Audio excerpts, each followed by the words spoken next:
வணக்கம், welcome to சுவை 6. இன்றைக்கி என்ன ரெசிபி நாம் பார்க்க போகிறோம்னா கீரைங்க.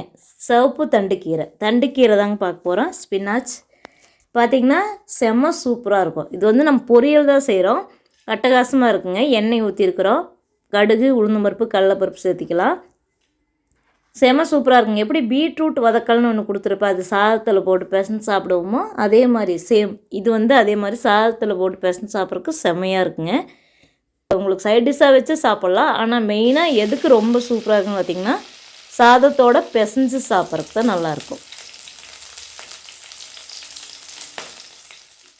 இப்போ வந்து சின்ன வெங்காயம், பச்சை மிளகா 3, வரமிளகா 1 சேர்த்துருக்குறோம். இந்த காரம் எதனால் இவ்வளோ சேர்த்துருக்குன்னு பார்த்திங்கன்னா, சாதத்தில் போட்டு பிசைஞ்சு சாப்பிட்றதுக்கு காரம் கரெக்டாக இருக்கும். நீங்கள் வந்து அது தனியாக சைட் டிஷ்ஷாக வச்சு சாப்பிட்லான்னா 1 மிளகா கம்மி பண்ணிக்கிங்க. கருவேப்பிலை போட்டு நல்லா வதக்கி எடுத்துக்கிட்டோம். இப்போ வந்து கீரையை சேர்த்துக்கலாம். பெருங்காயத்தூள் கொஞ்சமாக சேர்த்தலாம். அதுக்கப்புறம் பார்த்திங்கன்னா வடகம் சேர்த்துருக்கேன். நான் தாளிப்பு வடகம் அது இருந்தால் போடலாம், இல்லாட்டி பரவாயில்ல, அது ஆப்ஷனல் தாங்க. இப்போ பார்த்திங்கன்னா கீரையை சேர்த்துக்கிட்டு இப்படியே உப்பு போட்டோம்னா அது வந்து உங்களுக்கு ஜாஸ்தியாக போயிடும். அதனால் என்ன பண்ணணுன்னா, எப்போவுமே கீரைக்கு ஃபஸ்ட்டு உப்பு போடக்கூடாது. பாதி வெந்து வந்ததுக்கப்புறம் உப்பு போடணும். இதே எனக்கு தெரிஞ்சதுங்க. இந்த மாதிரி தான் நான் செய்வேன். எனக்கு வந்து சிவப்பு தண்டுக்கீரை மட்டும்தான் கிடச்சிது. இதே வந்து உங்களுக்கு பச்சை தண்டுக்கீரையும் கிடச்சி இது கூட சேர்த்து வதக்கணும்னா செம்ம டேஸ்ட்டாக இருக்குங்க. அட்டகாசமான டேஸ்ட்டாக இருக்கும். சிவப்பு தண்டுக்கீரை மட்டுமே இருந்தாலும் டேஸ்ட் சூப்பராக இருந்ததுங்க. கீரை பொரியலே தண்டுக்கீரை தான் ரொம்ப டேஸ்ட்டாக இருக்கும். அடுத்து சுக்குட்டி கீரையை சொல்லலாங்க. அதுக்கப்புறம் முருங்கைக்கீரையை சொல்லலாம். சுக்குட்டி கீரை, முருங்கைக்கீரை எப்படி ஹெல்த்துக்கு நல்லதோ அதே மாதிரி இந்த கீரையும் ஹெல்த்துக்கு நல்லது தாங்க. கீரைனாவே அதில் நார்ச்சத்து இருக்குது, நல்லதுன்னு நான் சொல்லி கேள்விப்பட்டிருக்கிறேங்க. அதுதான் சொல்கிறேன். சூப்பராக இருக்குங்க. டேஸ்ட்டும் சூப்பராக இருக்கும்.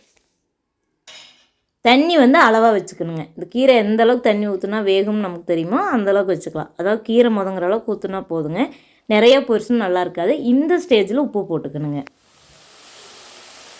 பாருங்கள், இப்போ ரெடி ஆயிடுச்சு. கொஞ்சம் ஏமாந்தால் பிடிச்சிரும். நான் அப்படி தான் உங்களுக்கு அங்கேயும் இங்கேயும் வேறு வேலையை பார்த்ததுனால கொஞ்சம் லைட்டாக பிடிச்சிருந்துச்சு. ஆனால் ரொம்ப பிடிக்கல. ரொம்ப பிடிச்சா வீணாக போயிருங்க. தண்ணி வற்றி வர டைம் நம்ம பக்கத்தில் இருக்கணுங்க. அதான் சேஃபு. இப்போ வந்து தேங்காய் துருவல் சேர்த்துக்கலாம். தேங்காய் துருவல் கொஞ்சம் நிறையவே சேர்த்துக்கலாங்க. ரொம்ப நல்லாயிருக்கும். கீரைக்கு வந்து தேங்காய் துருவல் ரொம்ப நல்லாயிருக்கும். நான் முருங்கைக்கீரை பொரியெல்லாம் கொடுத்துருக்கப்போ சொல்லியிருப்பேன். எப்போவுமே கீரைக்கு பார்த்திங்கன்னா தேங்காய் துருவல் ஜாஸ்தியாக போடணும்.